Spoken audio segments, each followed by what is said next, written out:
Di dalam hati manusia tersimpan sebuah mutiara yang sangat berharga. Ia bernama iman. Iman bukan sekedar kata yang terucap di bibir, melainkan cahaya yang bersemayam di dalam hati. Ia tak terlihat oleh mata, namun menentukan arah hidup manusia. Iman tidak bisa dibeli dengan harta, tidak bisa diwariskan oleh darah, dan tidak bisa dipinjam dari siapapun. Ia adalah anugerah Allah yang dijaga dengan ketaatan dan bisa sirna ketika lalai. Setiap manusia mengaku beriman, namun tidak semua iman mampu bertahan di saat ujian datang. Ketika nikmat melimpah, iman terasa ringan. Namun saat cobaan menyesakan, di sanalah iman diuji. Apakah ia benar-benar hidup atau hanya nama tanpa makna? Lalu, sejauh mana iman bersemayam di dalam diri kita? Sebelum kita mulai, teman-teman bantu tekan like, share, dan subscribe agar video ini memberikan banyak manfaat untuk banyak orang. Sahabat Muslim, hati tempat iman bersemayam. Jika hati bersih, iman bersinar. Jika hati kotor, iman meredup. Jika hati mati, iman pun perlahan menghilang. Dan ingatlah, mutiara yang paling mahal selalu tersembunyi di dasar laut yang terdalam. Begitu pula iman. Iman tidak bisa diperjualbelikan. Iman tidak bisa dibeli dengan uang. Tidak ada pasar yang menjual iman. Tidak ada toko yang menjaminnya seumur hidup. Orang kaya bisa kehilangan iman, orang miskin bisa memiliki iman yang luar biasa. Iman tidak bisa diwariskan. Ia tidak turun otomatis dari orang tua ke anak. Ia tidak mengalir melalui darah dan nasab. Seseorang boleh lahir dari ayah yang sangat bertakwa, namun tetap memilih jalan kesesatan. Sebaliknya, seseorang bisa lahir dari keluarga yang jauh dari agama, namun Allah tanamkan iman yang kokoh di dadanya.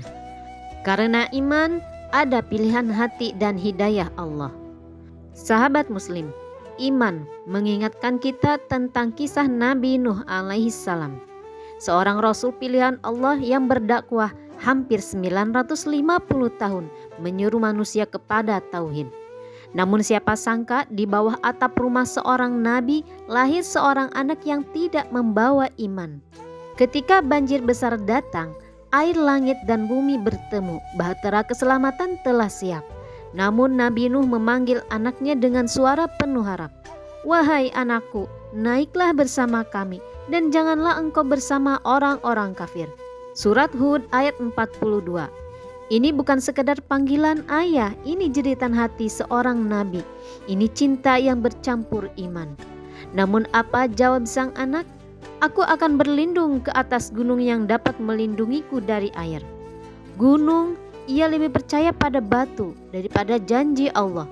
Ia lebih yakin pada akal daripada wahyu. Dan akhirnya gelombang datang memisahkan mereka. Air menelan tubuh dan iman tidak pernah sampai ke hatinya. Seorang anak nabi binasa tanpa iman.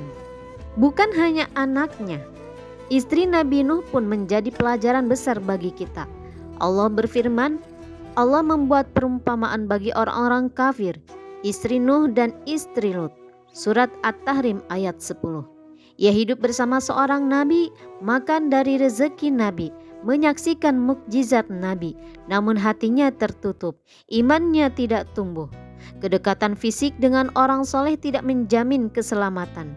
Yang menyelamatkan hanyalah iman yang hidup di dalam hati. Maka hari ini jangan pernah merasa aman hanya karena orang tua kita alim, keluarga kita agamis, lingkungan kita islami.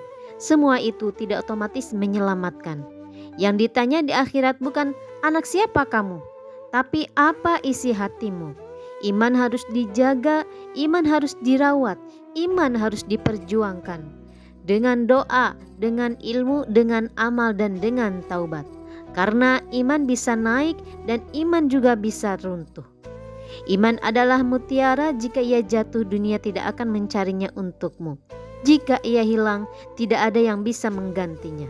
Jagalah imanmu di saat sendiri maupun ramai, di saat lapang maupun sempit, di saat hati kuat maupun rapuh.